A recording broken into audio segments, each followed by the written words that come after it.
Ever found a Transformers toy you felt was worse than the original figure of that character? I think I found mine. In recent years, not only has the original Beast Wars Mega Class Scorponok been reissued, but the Predacon himself got an update in the Kingdom line. Let's face it, Beast Wars Scorponok was not the most fleshed out of characters, but damn his robot design kicks ass, and this figure captures the look fairly well. You have his shell head with a golden visor and curled horns protruding each side of his face, the layered armoured torso with the orb in the centre, the bars on his shins, his scorpion claws are basically his hands, and to top it off, the scorpion tail towers over him. I like the deco too, bluish grey, lavender, red and gold, with a touch of silver.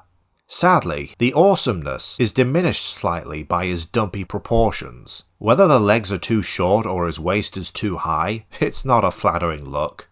Also, if stock photos are any proof, this toy does not know how to deal with the scorpion legs in this mode. I fold them behind just to get them out of the way, as I'm sure most do, but it's still a bit of a mess.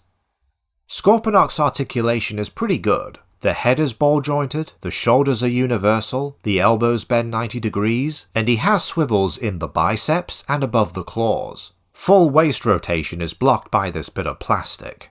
His hips are universal, the thighs swivel, his knees have a great bend, and the ankles tilt sideways. The stinger is ball jointed, with the rest of his tail hinged at 3 points. Lastly, the upper and lower claws open independently, and inside we get his accessories, the missile warheads and his Cyberbee drone. They're removable, and you can place them in either claw, but they don't fire, which I gotta admit was one of the highlights of the original toy. In particular, the Cyberbee not only shot out, but also transformed, with Scorponok's upper claw splitting into its wings. I mean, if you lost it, the claw looked mangled, but it was still a fun gimmick.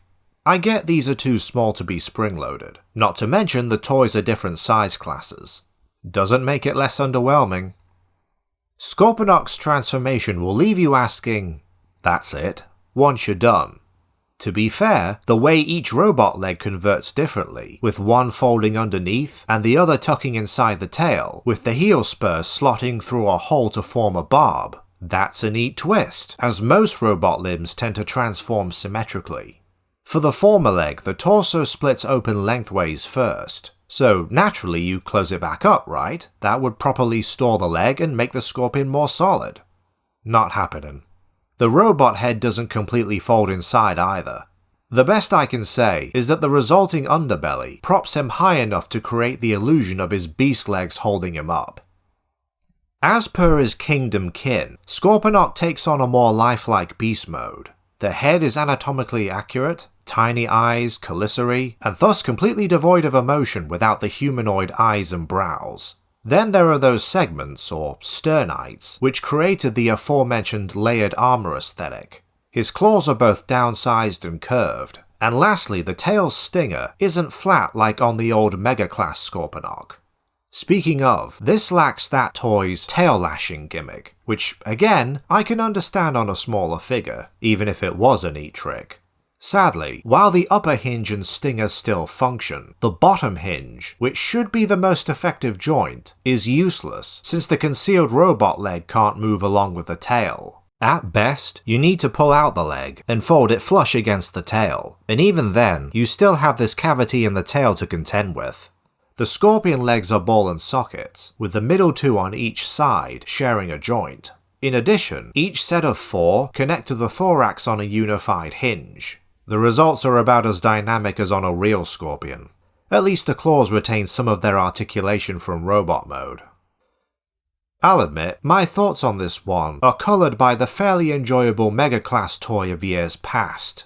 Even so, I feel a lot of this figure's faults could have been fixed or at least alleviated at the current Voyager class budget. Shape up the robot's proportions, and rework the transformation to allow for a cleaner beast mode with impressive tail action. He's not awful, but compared to his fellow Beast Warriors, Kingdom Scorponok is kind of a letdown. Boy, that stings to say.